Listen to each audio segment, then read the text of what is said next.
sou Marlon, eu sou historiador e estudante de arquitetura e urbanismo e membro do Observatório de Políticas Públicas da UFLA, né? O que vocês estão presenciando aqui hoje na verdade, é uma palestra, mas é também uma reunião, é um bate-papo, que é de uma das frentes do observatório, que é a frente de urbanismo, né, que a gente está começando as atividades. Então, para quem está aqui pela primeira vez, ou não ouviu falar ainda do observatório, depois pode procurar alguns de nós que estamos aqui, que a gente pode passar mais informações de como ingressar, como participar, ou como se aproximar dos trabalhos que são feitos pelo observatório, tá? Então, assim, essa frente, ela está iniciando, então esse é um primeiro pontapé que a gente quer fazer. E hoje a gente tem aqui como convidado, então, o Renato Ferreira de Sá. Ele é arquiteto urbanista formado pelo Unilavres.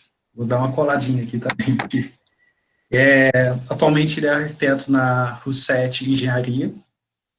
Ele também é monitor no curso de arquitetura e urbanismo lá na Unilavres, e também mestrando em arquitetura e urbanismo pela Universidade Federal de Viçosa.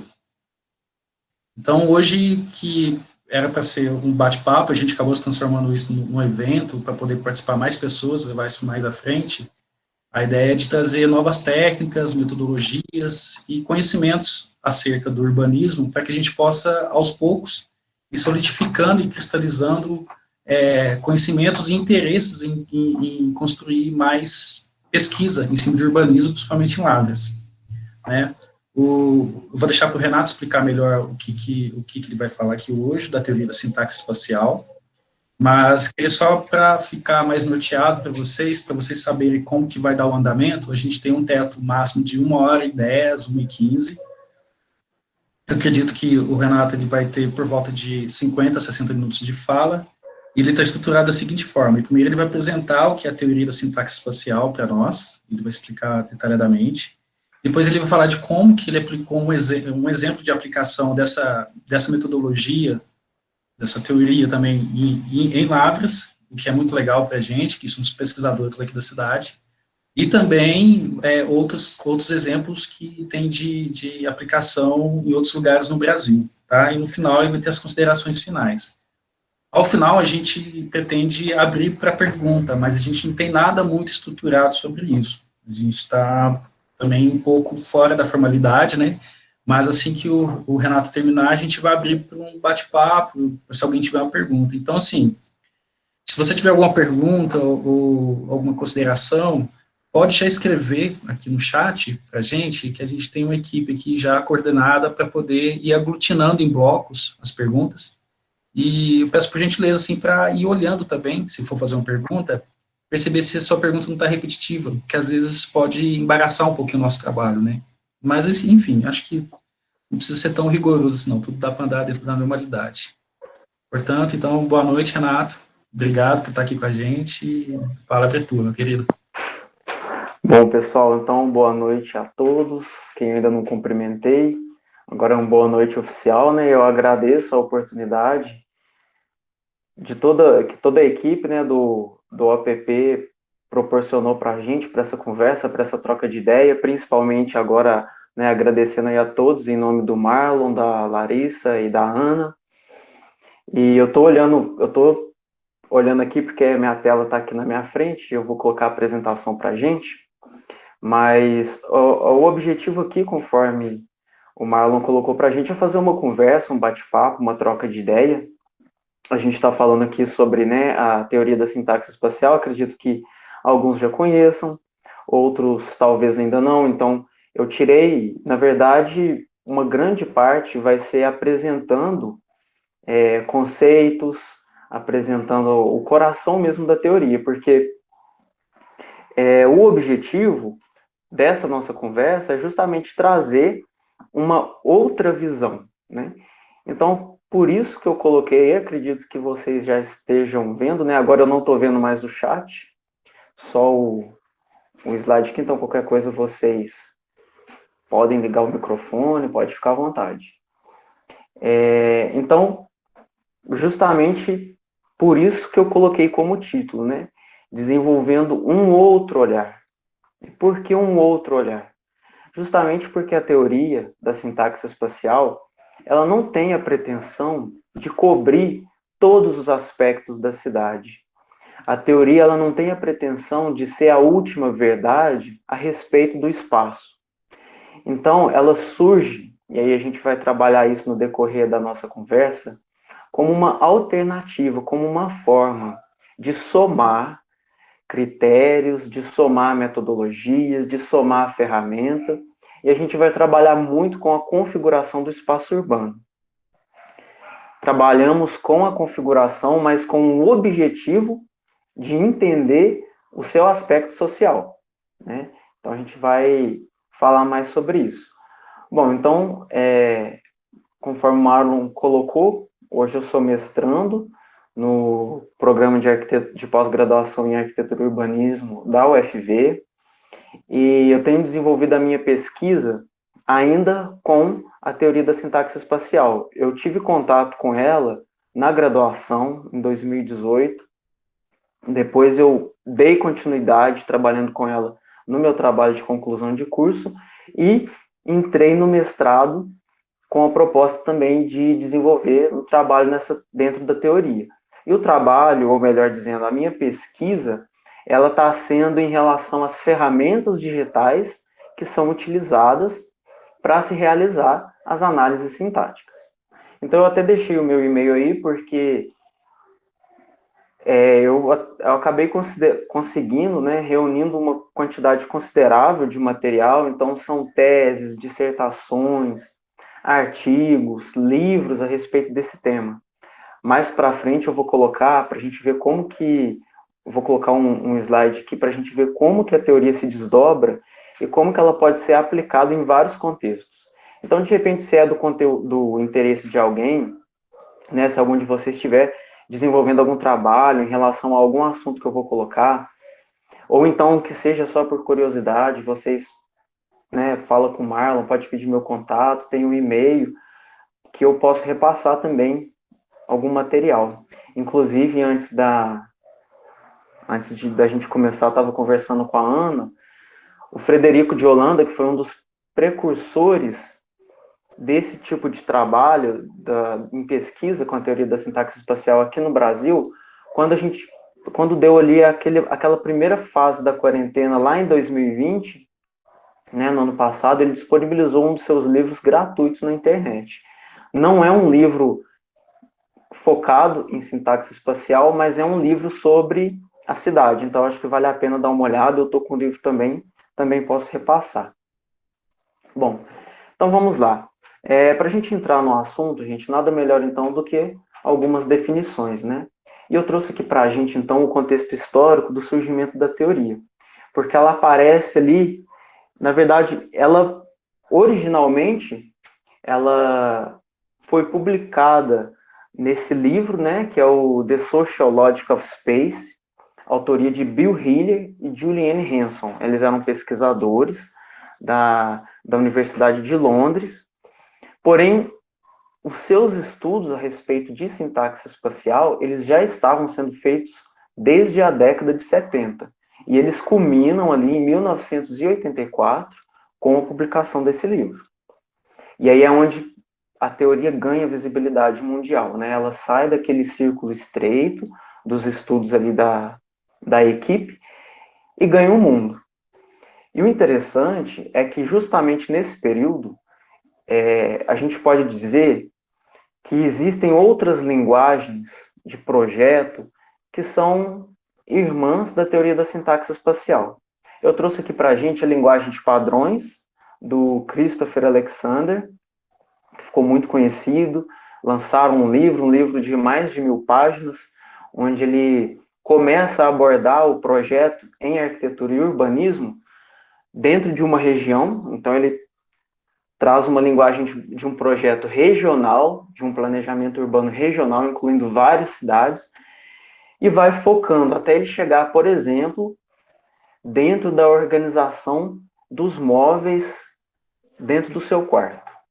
Então é uma obra bastante completa, muito legal, que também não tem o intuito, né, de ser a palavra final, mas apenas de trazer ideias, uma nova linguagem que inclusive a linguagem computacional de hoje aproveita muito dessa linguagem de padrões do Christopher Alexander. E uma outra é a gramática da forma, que é uma linguagem que está sendo muito usada hoje em projetos de arquitetura paramétrica, por exemplo. A gramática da forma nada mais é do que a forma como se vai estruturar ou trabalhar, né, determinada forma para que se chegue numa forma final. Porém, existem processos.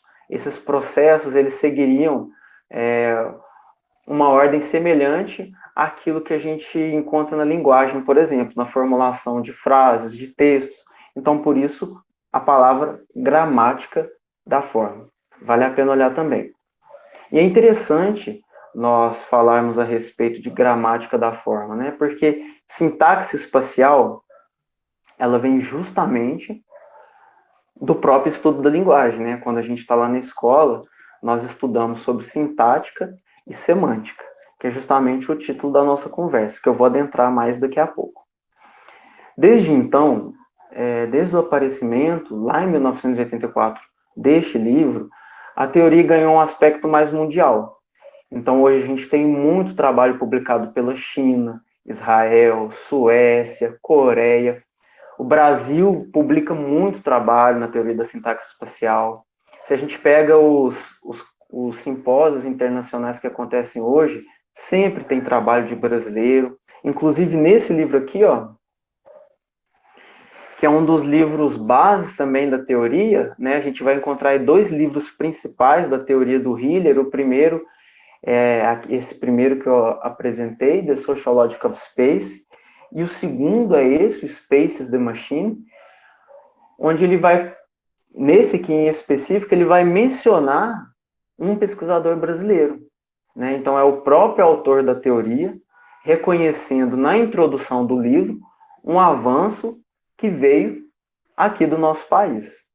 Então é bastante bacana ver isso lá. O Brasil está pegando uma tradição em pesquisa, né, com a teoria da sintaxe espacial. Eu trouxe esse livro aqui para a gente, não só para mostrar que ele é um dos livros básicos, mas também porque tem uma frase na introdução dele que justifica o nascimento da teoria. Quando eu trouxe lá aquele contexto da década de 70 e 80, onde outras linguagens semelhantes à teoria da sintaxe espacial começam a surgir, é para mostrar que, na verdade, esses anos, né, essas 2 décadas, foram décadas onde começou a se sentir a necessidade de se trabalhar com arquitetura e urbanismo de uma forma menos, como que se pode dizer, com uma forma mais objetiva, né, onde conseguiria colocar ali informes científicos, vamos dizer assim, e as pessoas não ficariam ali tanto no achismo. Então, aqui na introdução desse livro, o Hiller vai dizer para a gente que até aquela época, ou seja, até ali os anos de 80, as teorias da arquitetura, elas eram fortemente normativas e pouco analíticas. O que significa isso? Elas estavam preocupadas em dizer como as construções e os ambientes deveriam ser e pouco preocupadas em analisar, entender e compreender como eles realmente eram, né? Ou seja, falava-se demais, compreendia-se de menos. Falava-se e teorizava-se a respeito, mas tinham poucas metodologias que embasavam esses argumentos. Então, é justamente nesse contexto que a teoria da sintaxe espacial surge. Agora, o porquê, né? Por que teoria da sintaxe espacial? Trouxe aqui um exemplo da língua portuguesa para a gente. Quando nós temos a frase Maria é uma flor, nós temos aqui um conjunto de palavras que, organizados com uma certa estrutura, nos passam um sentido, um significado, né? Então, olha só, Maria é uma flor, nos passa um certo entendimento. Porém, se eu ajeito essas palavras de uma forma aleatória, não necessariamente eu vou encontrar um sentido adequado, o sentido que eu espero, correto? Então, por exemplo, flor Maria é uma, ou então flor é Maria uma. São as mesmas palavras, porém, a partir do momento que eu modifico a relação de umas com as outras, eu já perco aquele sentido. Então, da mesma forma, a teoria da sintaxe espacial vai trabalhar o espaço, né? Neste sentido, nós temos que a sintaxe é tudo aquilo que se diz em relação à sua organização física, como que o espaço se estrutura. E a semântica é o significado social que decorre dessa organização. Então, da mesma forma que não basta eu ajuntar um monte de tijolos de uma forma aleatória para que eu tenha daí a construção de uma residência, não necessariamente também vai decorrer daí que eu vou organizar, reunir uma quantidade aleatória de espaços e que eu vou conseguir impor a eles, vamos dizer assim, o significado que eu quero. Então, dentro dessa ideia, vai surgir aqui para a gente um dos conceitos-chave da teoria, que é o movimento natural. O movimento natural, para a teoria da sintaxe espacial, é a parcela do movimento que é determinada pela organização física do espaço. Então, nós temos um movimento, circulação de pessoas, seja na cidade, seja em qualquer outro espaço, porque hoje aqui a gente está falando muito de cidade, de urbanismo, porque é o foco, né, dentro desse tema que a gente está trabalhando. Mas a teoria da sintaxe espacial ela não é aplicável somente dentro do espaço urbano, ela é aplicada também dentro do espaço arquitetônico, por exemplo, de uma casa, de um edifício comercial, etc. Mas aqui a gente está pegando como exemplo um espaço urbano. Movimento natural, então, gente, como nós estávamos falando, já que o movimento, a circulação, ela é causada por diversos fatores, o movimento natural, ele é aquele movimento determinado, ou melhor dizendo, gerado pela configuração espacial. Então, dá uma olhada aí, por exemplo, né? Nós temos, considerem que essas linhas são vias, são ruas, então nós temos dois tipos de malha urbana. Na figura A, se você fosse deslocar de um extremo, vocês conseguem ver o cursor do mouse? Se nós fôssemos deslocar de um extremo... Dá para ver. Beleza. Para o outro, a gente tem que necessariamente percorrer esse caminho central, né? Enquanto aqui a gente já tem outras possibilidades. Por exemplo, se eu quero deslocar deste ponto a este, eu posso utilizar tanto dessa via aqui embaixo, quanto dessa via aqui em cima. São exemplos simples para quê? Para transmitir para a gente a ideia do que seria esse movimento natural. Então, aqui o movimento natural ele estaria todo condicionado a essa via principal. Enquanto aqui a gente vai conseguir fazer essa divisão. Um outro fator interessante do movimento natural é que ele vai passar para a gente a vocação do espaço. O que significa isso? Para a teoria da sintaxe espacial, à medida que as pessoas se deslocam no espaço, aquele espaço ali ele vai ganhar uma certa tendência de receber certa função, né? Então, por exemplo, nesse primeiro exemplo, como nós sabemos que todo o fluxo, ou melhor, o fluxo principal, a maior quantidade de pessoas vão estar obrigatoriamente se deslocando naquela via principal, eu vou poder prever a partir disso que ali é muito provável que vai desenvolver, por exemplo, uma possível centralidade naquela cidade. Ou então, se é um bairro, uma possível centralidade para aquele bairro. Para isso, eu trouxe um exemplo aqui que é uma ilustração que torna as coisas mais claras para a gente poder entender. Então, dentro do espaço, nós vamos ter esses três fatores: o movimento, os atratores e a configuração. A configuração, dentro da sintaxe espacial, ela vai ser, né, nós mencionamos que o movimento ele acontece devido a diversos fatores. No entendimento da teoria, o maior desses fatores é a configuração.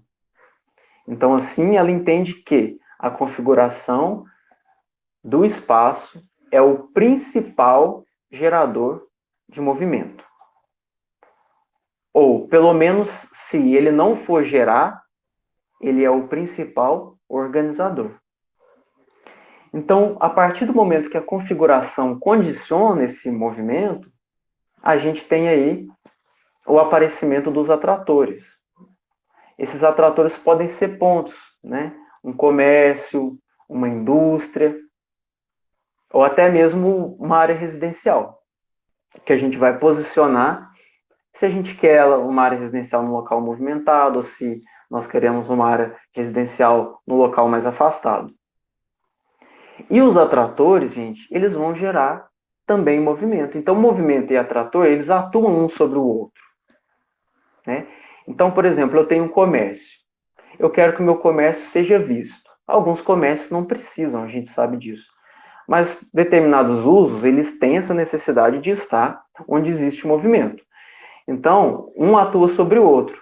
Onde tem movimento, vai ter atrator e outros atratores que vêm para aquele local vão gerar ainda uma outra parcela de movimento.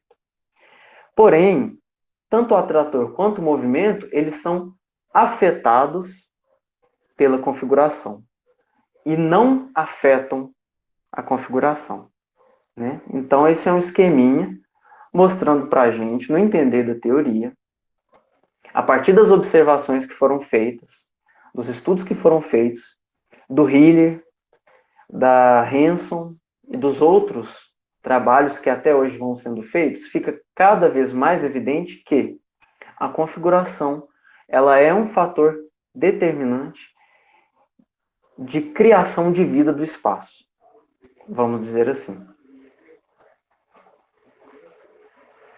E aí a gente entra, então, desenvolvendo um assunto, dentro de uma outra questão, né? O que é longe? O que é perto dentro da cidade? Porque, na maioria das vezes, quando nós estamos falando em proximidade, a gente vai dizer o quê? Determinado local fica a 5 quilômetros daqui, né? Determinado local fica a 100 metros. Então, para a gente, a proximidade é aquilo que a gente chamou aqui de proximidade métrica, né? Uma proximidade linear, cartesiana, que a gente mede literalmente pela quantidade de passos que a gente vai dar, pelo nosso deslocamento no caminho. Porém, a sintaxe espacial ela vai apresentar para a gente um outro entendimento a respeito de distância, que se chama distância topológica. O que seria distância topológica? A distância topológica é a quantidade de mudanças de direção que eu tenho que fazer para sair de um determinado local e atingir a outro. No exemplo 1, nós temos que, para eu sair do ponto A e chegar ao ponto B, eu faço uma única mudança de direção. Portanto, o espaço A, né, disse que ele está a um passo topológico de distância do espaço B. No exemplo 2, da mesma forma, o espaço A estaria a 2 passos de distância topológica do espaço B. E no exemplo 3, o espaço A está a 4 passos topológicos do exemplo B, independente da distância métrica. Por quê? Porque aqui, gente, o intuito é trabalhar sobre o efeito dessas mudanças de direção em cima da nossa percepção acerca do deslocamento, que é aquilo que os autores vão chamar de inteligibilidade. O que significa isso? O quanto é fácil para a minha inteligência captar o deslocamento no espaço, porque às vezes 200 metros em linha reta ele é mais fácil de ser percorrido do que 50 metros cheio de zigue-zague. E esses 200 metros que eu posso percorrer em linha reta, eu vou apreender esse deslocamento de forma muito mais fácil no meu cérebro do que, às vezes, um caminho mais curto, só que muito mais complicado, com muito mais possibilidade de deslocamento. Então, a teoria está interessada em trabalhar aqui para a gente sobre como nós vamos assimilar essa compreensão espacial. Então, nesse sentido, a distância topológica ela faz mais sentido do que a distância métrica. Então, é um outro passo importante, aliás, é um outro fator importante para a gente compreender na hora de falar e interpretar as análises. Aqui a gente tem, agora já entrando, né, no exemplo das aplicações, as análises sendo feitas em algumas cidades. Então eu trouxe aqui para a gente, esse site é urbanidades.arc.br, ele é até de um professor da Universidade Federal de Santa Catarina, o Renato Saboia. Trabalhava pelo menos, eu acho que agora ele nem está trabalhando tanto com a sintaxe espacial, mas inclusive quando, lá em março do ano passado, né, quando soltou a quarentena, a própria UFSC soltou um livro também gratuito que se chama Sintaxe Catarina, justamente porque eles reuniram vários trabalhos que abordavam sintaxe espacial lá em Santa Catarina e disponibilizaram gratuitamente. Então, para quem tiver interesse, eu acho que é um livro que vale a pena também, porque é a teoria sendo aplicada aqui no nosso país. Então, nesse repositório, as pessoas constroem mapas e compartilham de forma gratuita para fomentar a pesquisa em sintaxe espacial. Então, esses daqui eu baixei de lá. Fui eu que executei as análises, a gente executa as análises. Na verdade, hoje existem diversas possibilidades de software, de ferramenta digital, mas essas daqui foram realizadas em um que chama DefMap, que ele é disponibilizado gratuitamente, e é o mais conhecido também. Então, assim, apesar de ter sido eu que executei as análises, eu dei o crédito, né, para os autores que construíram a malha urbana, porque para a gente fazer uma análise sintática dessa, a gente precisa de construir o mapa axial, né? O que é um mapa axial? Uma linha axial, ela é o menor número, aliás, vou redefinir aqui, um mapa axial é composto pelo maior número, aliás, o menor número das maiores linhas capazes de cobrir todo o espaço aberto da cidade. Então, literalmente, o que eu faço? Uma rua, até que ela mude de direção, ela é uma linha axial. A partir do momento que se faz uma curva e que desta rua eu já não consigo avistar mais a outra, então eu sou obrigado a traçar uma outra linha.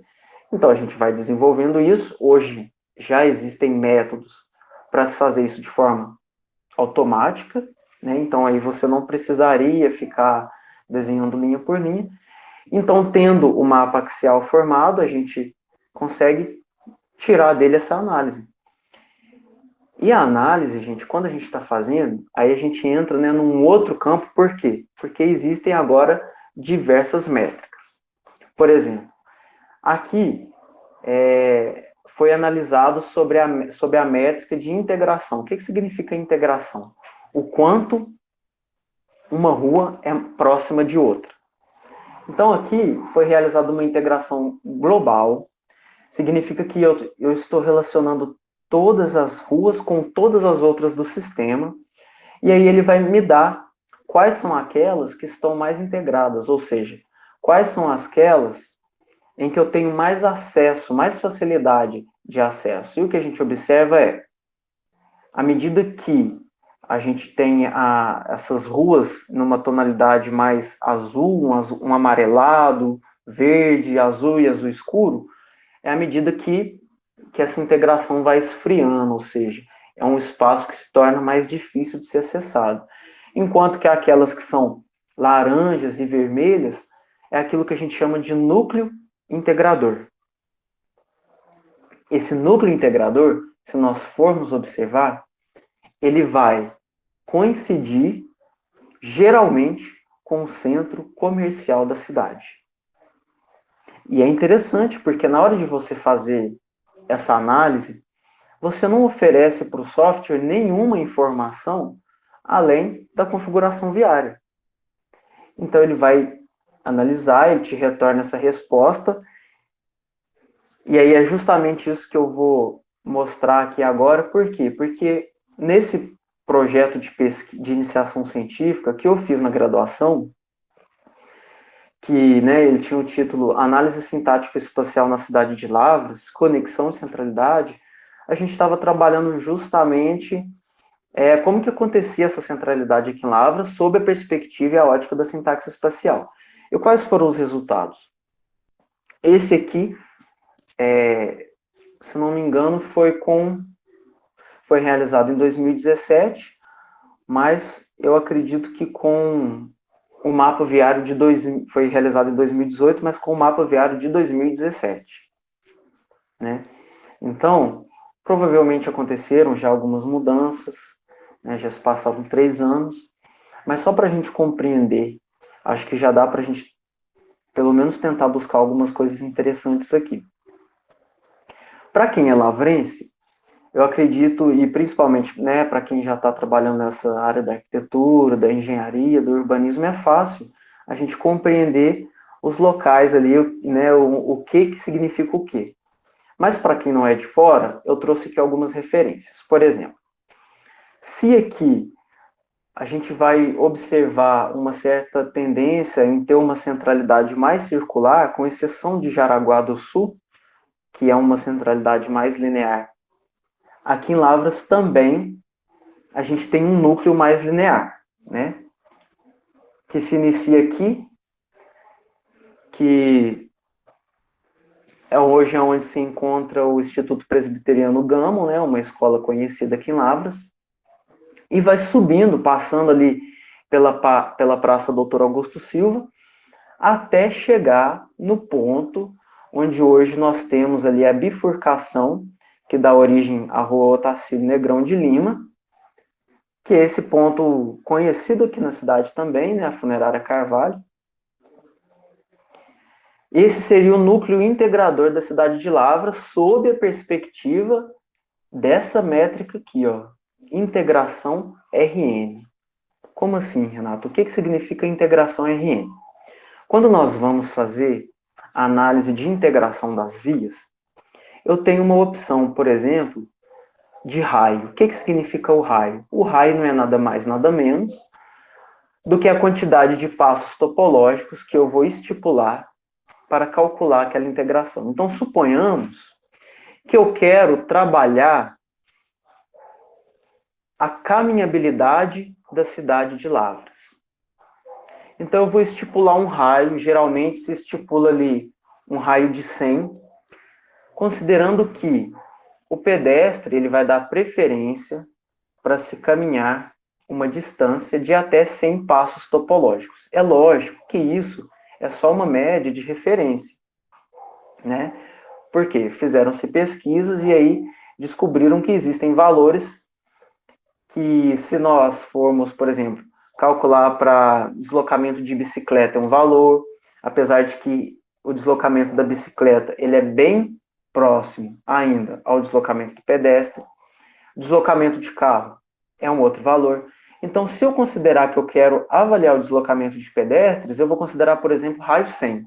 Então, eu vou lá e faço um cálculo de integração considerando raio 100. O que significa? Significa que ele vai calcular quais são as vias mais integradas, considerando que eu só posso deslocar 100 passos topológicos. Então, daria um resultado completamente diverso desse, porque ele já não vai me apontar uma centralidade para a cidade. Ele vai me apontar várias centralidades.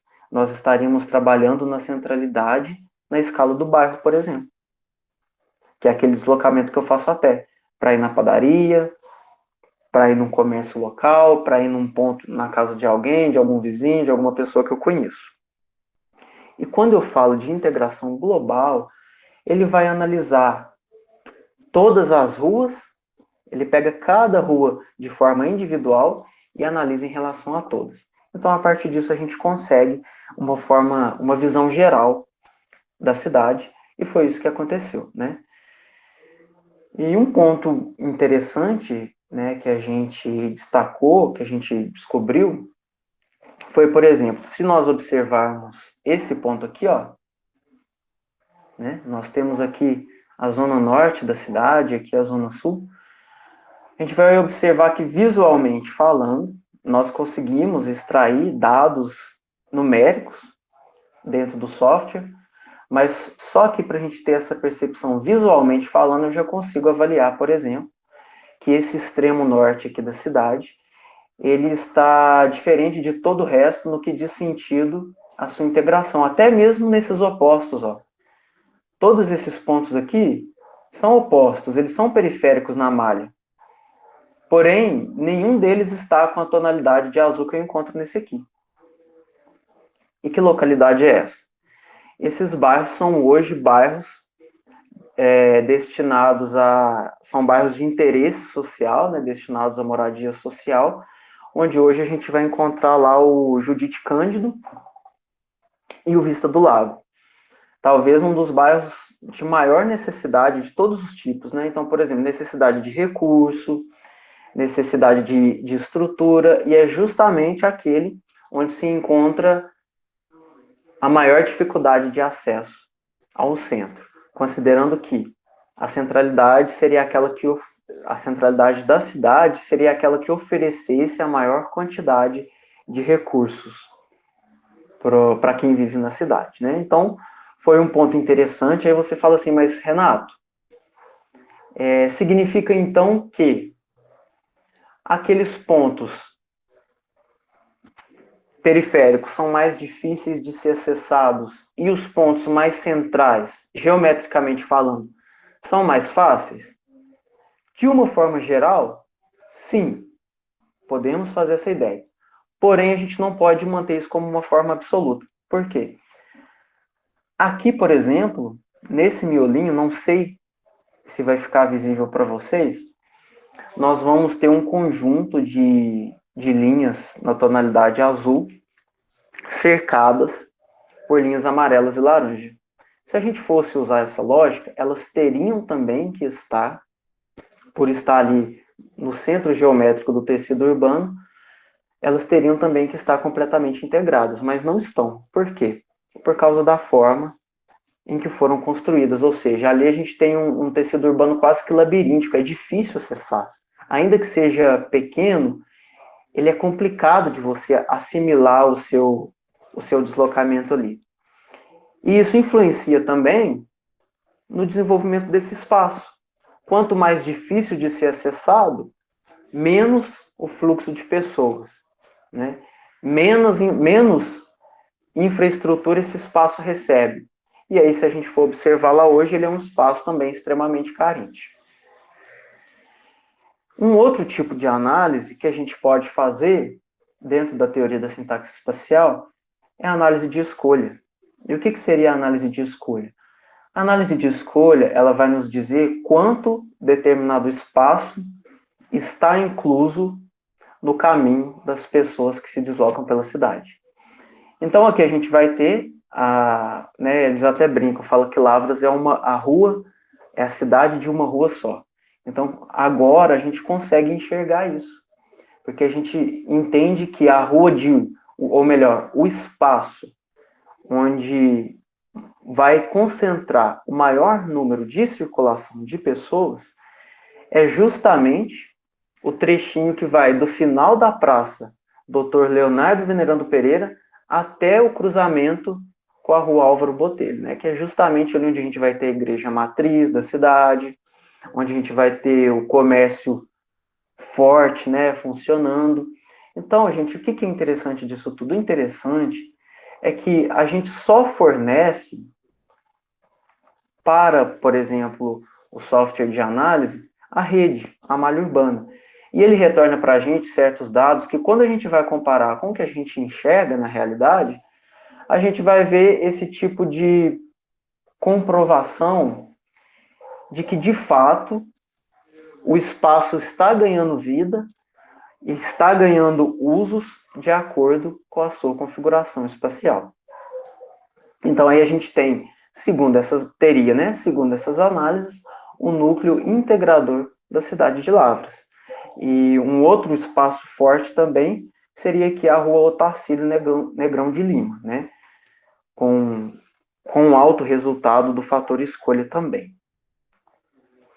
E aqui entra para uma segunda etapa, onde essa teoria foi aplicada aqui em Lavras, que foi no meu trabalho de conclusão de curso. Então, eu já tinha esses resultados, né, que eu acabei de comentar aqui com vocês, e aí eu optei por atuar aqui, né?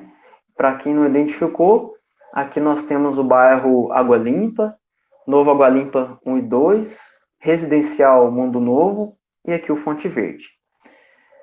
De todas essas áreas mais segregadas, eu percebi que aqui poderia ser uma boa opção de trabalho, justamente porque a gente observa uma certa tendência de crescimento para cá. Então, tanto por questões, né, do espaço físico, a gente observou, por exemplo, que a gente teve a implantação de um novo campus universitário aqui, né, no caso do Unilavras, alguns empreendimentos imobiliários que já estavam acontecendo, além de que é um espaço extremamente carente de infraestrutura. E é um espaço que está separado, isolado, vamos dizer assim, e aqui nesse sentido a BR-265, ela é vista como uma barreira física mesmo, né, no deslocamento dessas pessoas ao contato com o centro, ao núcleo integrador da cidade. Porque dentro desse entendimento, o núcleo integrador é aquele que melhor vai oferecer recurso e suporte às pessoas que aqui moram. Então, nós teríamos aí duas possibilidades. Trazer as pessoas que aqui estão até o centro ou levar o centro até elas. Para a gente trazer as pessoas até o centro, a gente observa alguns inconvenientes. O primeiro é a própria BR-265, que para se promover, né, o acesso da cidade, das pessoas para esse bairro, eles obrigatoriamente têm que passar pela BR.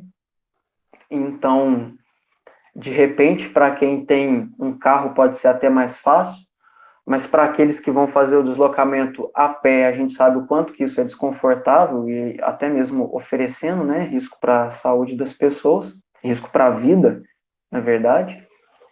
Então, teria esse seria o primeiro inconveniente. O segundo inconveniente seria que, se eu estou preocupado em deslocar essa massa de pessoas, né, para um centro único, eu estou agravando a questão de tráfego de automóveis dentro da cidade, que é justamente uma linha oposta do que a gente quer trabalhar, né? Aí a gente costuma até brincar que o automóvel ele é igual uma criança mimada.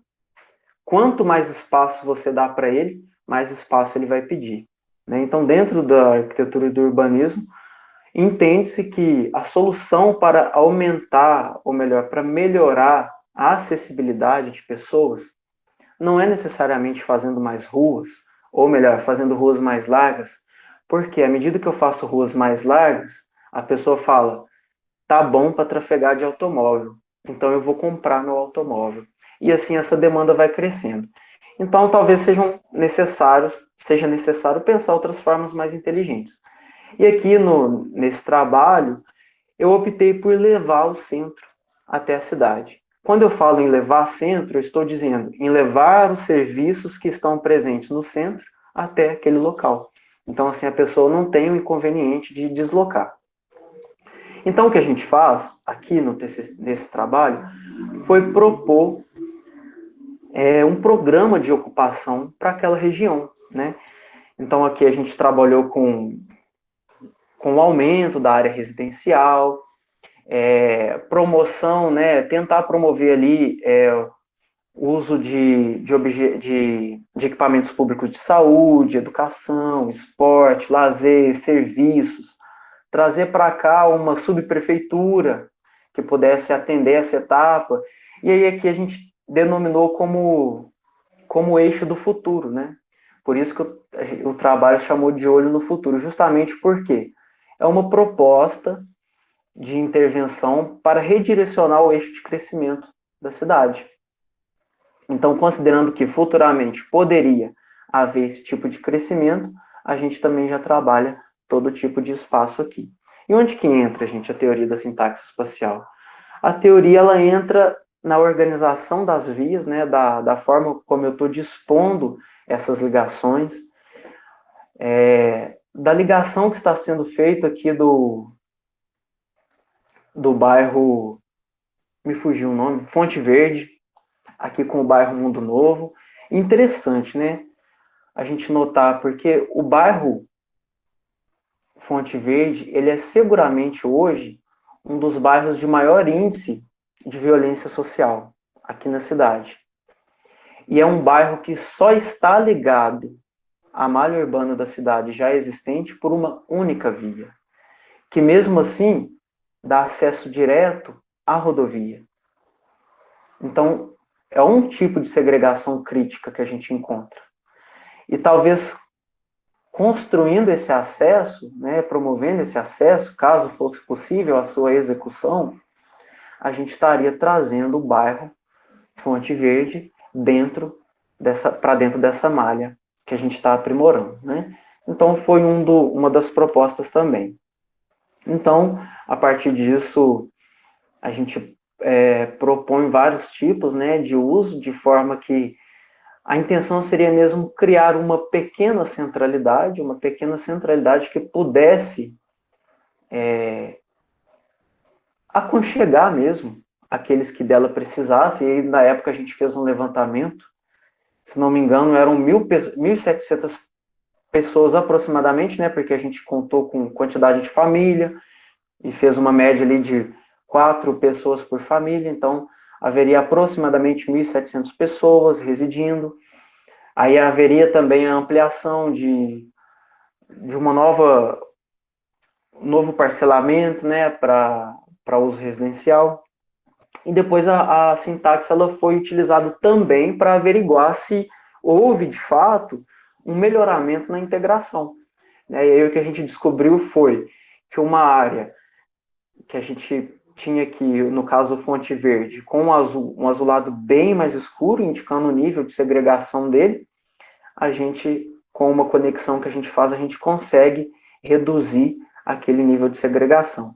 Isso aqui é o bairro sendo avaliado em relação à cidade. Porque se eu for avaliar o bairro em relação ao próprio bairro, aí eu tenho outros níveis de segregação. Então, como vocês podem ver, a análise e a teoria ela vai se desdobrando, né? Eu consigo aplicar, por exemplo, no simpósio internacional, no 11º, que aconteceu em 2017, teve um pesquisador que fez análise sintática da malha viária do país inteiro. E como que isso acontece? Graças a novas ferramentas de georreferenciamento que hoje a gente já tem. Então já se torna possível trabalhar também o georreferenciamento junto com a teoria da sintaxe espacial. Bom, nosso tempo já acabou, na verdade, né? Então, assim, para a gente já caminhar para o final, eu trouxe aqui alguns exemplos de outras aplicações. Então, a gente vai encontrar a teoria da sintaxe espacial sendo utilizada para analisar a ocorrência de crimes, por exemplo, né? Então, eles vão fazer um levantamento da quantidade de crimes que acontecem em determinado período. Depois eles vão pegar aqueles pontos e vão observar no que eles conversam com as análises sintáticas para descobrir, será que a gente pode afirmar, então, que em locais mais segregados nós vamos ter menos movimento e isso vai facilitar, por exemplo, a ocorrência de crime, seja um assassinato, seja um roubo de casa? É tudo trabalhado nisso. Um outro exemplo, a apropriação de espaços públicos urbanos, como que surge uma praça, como que surge um largo, né? Como que as pessoas tomam posse desse espaço de acordo com a sua configuração dentro da malha urbana. Predição de movimento em projeto, hoje, aliás, desde 2013 ali, e 2015 mais especificamente, a teoria da sintaxe espacial, ela já tem deixado de ser apenas analítica e começa a ser utilizada em projetos. Então, eu vou usar a teoria e suas análises para conseguir entender como é que vai acontecer o movimento dentro da minha cidade. Aí, justamente aí que eu vou entender, né, quais serão as vocações daqueles espaços, e aí eu vou conseguir, por exemplo, delinear o zoneamento. E aí a gente teria aquilo, né, que seria a bicicletabilidade, vamos dizer assim, que é o semelhante da caminhabilidade, porém referido à bike, à bicicleta. Então, o que eu preciso para eu ter uma cidade bicicletável, vamos brincar assim, né? O que eu preciso fazer para tornar a cidade, organizacionalmente falando, agradável para os fluxos de bicicleta? Especulação imobiliária, tem trabalhos também que, que unem, né, a sintaxe espacial com isso. Até mesmo arqueologia. Em 2014 teve o lançamento de um livro, inclusive o Bill Hiller participou, que foi um dos fundadores da teoria, onde eles usavam sintaxe espacial, realidade virtual, para entender assentamentos urbanos pré-históricos, para atender o significado social mesmo de civilizações antigas a partir das ruínas das cidades deixadas, né, de seus assentamentos. Então, assim, os temas vão se desdobrando. Realmente existe uma área muito grande, e é por isso que eu até falei, de repente, né, me coloquei à disposição para compartilhar artigos, trabalhos que eu tenho aqui de bastante assunto. Bom, o objetivo foi mesmo, gente, fazer uma introdução, né, um aspecto mais geral sobre a sintaxe espacial como uma ferramenta complementar de entendimento do espaço e de seus significados. E aí isso se desdobra para a gente começa a compreender como que às vezes um fator que, por ser talvez lógico demais, nós não paramos para prestar atenção e entender os desdobramentos que daí se ocasionam.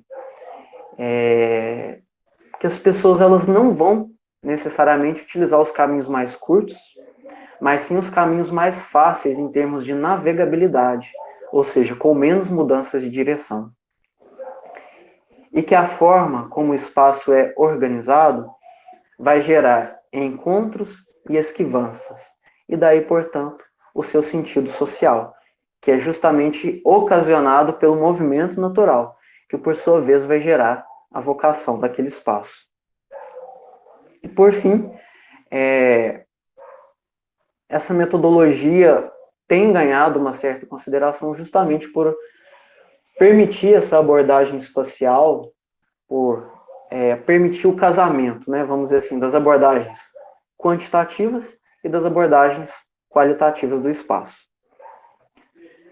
Então eu agradeço a atenção de vocês, a paciência, né, a oportunidade, me coloco aberto aí para conversa. Segue as referências, qualquer coisa, só me pedir que a gente compartilhe. Muito obrigado. Ótimo. Muito obrigado, Renato. Gente, não finalizando o assunto, eu acredito que tem um tempinho sobre, tá? Se alguém quiser mandar uma pergunta, alguma coisa assim, fica à vontade no chat aí. E, enfim, não precisa ser pergunta, pode ser uma colocação também, né? Renato, o seu nome surgiu entre a gente, assim, para poder falar sobre a sintaxe, porque o observatório, ele implementa muitos trabalhos de entender e também secar um pouquinho melhor como que a política pública chega na população, né? E lembro que das várias discussões que a gente teve sobre territorialidade, sobre pertencimento, sobre identificar como são os sentidos de cidades para os vários lugares que a gente vai, a sintaxe ela seria uma coisa excelente nesse sentido, né? Porque a Ana, ela tive junto com a Ana e com a Júlia, que é outra professora aqui do observatório, quando ela implementava o MUTS lá na Vista do Lago, né, que é um outro bairro. Quando eu estive lá, e todo esse trabalho que teve, o que acontecia para poder entender e fazer um mapeamento sobre aquele território, via muito do sentido das pessoas. Então, é necessário, na verdade, um corpo a corpo, né? Mas eu acho que quando a gente for implementar e aí para todo mundo aqui, né? For implementar alguma análise, alguma captação de dados sobre territórios e localidades em lavras, a gente pode usar a partir da sintaxe e entender como são esses territórios, para a gente até mesmo argumentar, né? E é interessante isso que você coloca, porque eu lembro de uma palestra que teve foi na verdade, uma discussão proposta pelo poder público municipal, que foi no Unilavras, para discutir segurança pública. E na época eu estava trabalhando, não podia nem te falar muito, mas eu peguei o microfone e acabei falando, falei, ó, eu acho muito engraçado, vocês têm uma mesa com sargento, policial, capitão, delegado, advogado, promotor, mas nenhum urbanista, né? E quem melhor para poder entender os sentidos dos espaços, do território, da cidade, do que o urbanista. Lógico que tem outras ciências também que podem falar sobre isso, mas não nos apetece muito em ocupar esses lugares, né? E a sintaxe, pra, para um leigo ou para o poder público, ela nos funciona muito bem como isso. É uma forma de demonstrar por A mais B, né, por cor mais cor, de como que esse mau planejamento da malha urbana, ela afeta a vida das pessoas drasticamente, né? Um exemplo aí que a gente tem é do Fonte Verde, né? O Fonte Verde é um clássico de lá, assim, que a gente vai poder estudar ainda por anos ainda, né? Infelizmente. E é interessante isso, de como que isso pode ser colocado em prática. Agora, mas me apeteceu um pouquinho, sim, que no final você colocou a especulação imobiliária, que acaba que também ela pode usar, né? A especulação Sim. imobiliária, ela pode usar dessa ferramenta para poder tentar entender para onde vai esse crescimento, assim. Então, No sentido bom, né? sim, é. Em relação à especulação, Marlon, o que eu tô lembrado foi um trabalho que eu li, acho que de 2017. É inclusive do Renato Saboia com a Amanda, esqueci o sobrenome dela. Mas o estudo que eles fizeram foi o seguinte: eles estudaram como que a tipologia dos edifícios foi se transformando à medida que o tempo foi passando. E como cada qual tipologia se encaixava num tipo de classe social, por exemplo. Entendeu? Então, a partir daí, eles conseguem traçar um perfil de como que foi esse crescimento, tanto histórico quanto no sentido de classe social mesmo. E em relação ao Fonte Verde, pelo menos eu acho que o que ficou mais claro para mim foi justamente a criação de gueto, né? O que é gueto? Gueto, para a gente às vezes toma como no sentido, a palavra no seu sentido mais pejorativo. Mas o gueto é, na verdade, aquele espaço que está cercado, que é difícil você acessar e que é difícil de você sair. Então, o que acontece? Ali gera vamos falar, né? Acho que a gente tem liberdade de falar isso. Ali estão pessoas que já se sentem excluídas por diversas outras razões, por razões que não são urbanas. Aí o que você faz? Você pega e exclui elas urbanisticamente falando. Então, assim, você acentua o problema, né? E aí acho que a análise, não só a análise, porque a análise, gente, ela é um suporte da teoria. Porque a teoria, ela se desdobra, né? Ela vai muito mais além disso que eu trouxe. Então, a teoria também é interessante. E a análise, ela vem como o suporte mesmo da teoria, porque uma das coisas, né, que o objetivo da teoria é justamente ser analítico ao invés de ser normativo. Então, ali eles não colocaram pontos porque eu acho que é assim, né? Foram se realizando análises e a partir disso tirou a teoria, que foi a ideia. Sim. Acho que Lavras tem um campo muito fértil poder aplicar as análises a partir disso tudo, né? A gente já conversou várias vezes, né? É curioso o número de condomínios fechados em Lavras, dentro da malha urbana central, né? E, enfim, é muito interessante isso. Mas obrigado, viu, cara? Foi legal essa. Por nada, só aproveitar então, Marlon, para falar, já Uhum. que você tocou no assunto, tem trabalho também que fala só sobre condomínio fechado. É isso que me Então, interessa, porque a administração científica que eu tenho terminado de escrever, que está parado por causa da pandemia, é exatamente nisso, né? então, se você quiser, até eu posso te passar também. Ah, quero, muito. Ana, se quiser dar uma palavrinha também com a gente. Eu queria Claro, por agradecer ao favor. Renato primeiro, foi ótimo. Embora eu tenha falado para ele, né, de eu tive aula com Holanda, não é uma metodologia com a qual eu eu trabalho, então é muito interessante ele apresentar isso de maneira tão clara para a gente. Eu tenho algumas curiosidades que aí eu queria conversar com ele. Primeiro, se ele teve alguma experiência de fazer essa análise na escala de bairro aqui em Lavras, se é possível fazer e se ele teve essa experiência, que resultados ele pode ter disso. Eu fiquei um pouco curiosa em relação aos resultados obtidos para o Fonte Verde e para o Vista do Lago. E aí talvez fosse interessante para entender realmente quais variáveis essa análise leva em conta, porque olhando assim, né, na realidade, para mim são dois bairros incomunicáveis, assim, entre aspas, né, na mesma escala, praticamente, né, os dois são separados pela rodovia, os dois são completamente descolados da malha urbana, e aí na análise, pelo que eu entendi, né, o Vista do Lago aparece, né, como o mais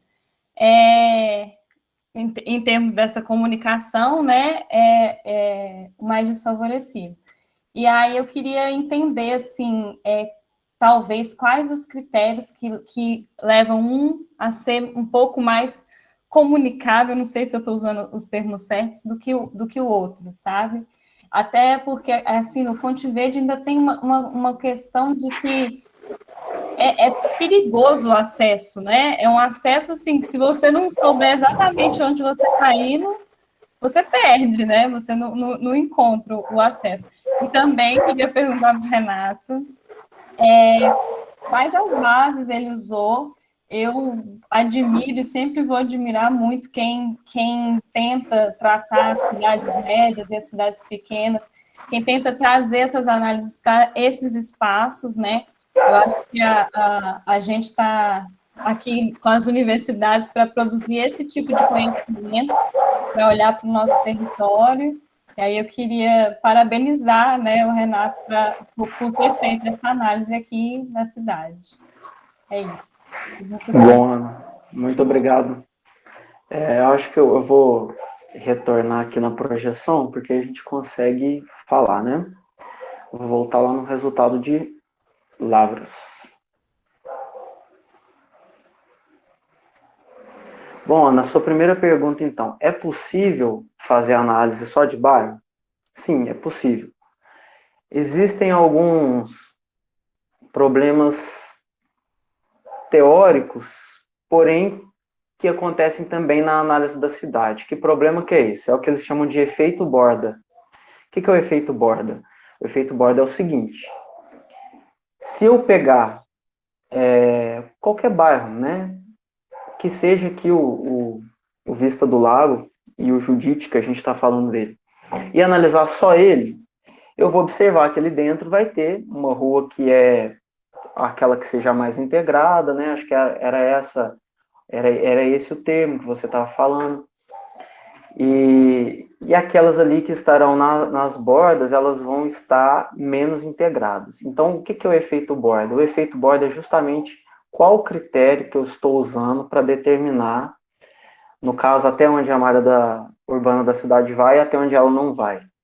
Entendeu? Porque se a gente pegar, por exemplo, talvez uma cidade conurbada, né? Que é aquela cidade já onde uma encostou na outra, uma região de conurbação. Na hora de fazer a análise daquela cidade, essa análise vai me apresentar que aquelas bordas, muito provavelmente, elas não vão estar integradas. Por quê? Porque eu estou considerando só um município. Mas se eu pego a região metropolitana inteira, aquela região que quando eu analisei individualmente, como município apenas, era isolada, dentro do contexto da conurbação, ela pode ser uma área integrada. Então, essa é uma crítica e um alerta a respeito dos critérios, e por isso que, assim, é até recomendável que não se faça uma análise apenas, né? Inclusive, a gente estava falando do Valério Medeiros, no livro dele, ele traz um capítulo inteiro só sobre as deficiências da teoria.